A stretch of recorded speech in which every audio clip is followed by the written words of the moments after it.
Ben ritrovati all'Arsenale Porta il Cinema in Salotto, rassegna promossa dal Cineclub Arsenale sul portale arsenalecinema.com. Prosegue oggi quello che è il viaggio all'interno del cinema italiano contemporaneo, lo facciamo con Songhe Napoli, commedia dei Manetti Bros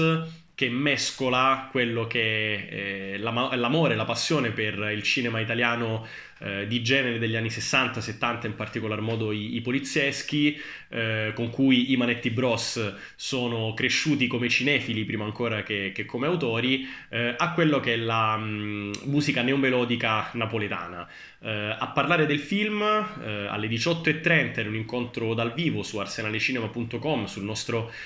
canale YouTube dell'Arsenale, saranno proprio i registi, i Manetti Bros, e come al solito sarà possibile interagire con loro attraverso una mail da inviarci ad arsenale@arsenalecinema.com,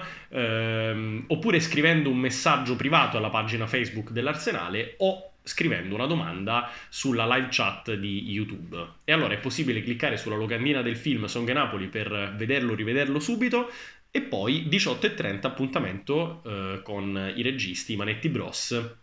qui sul sito dell'Arsenale. Buona visione.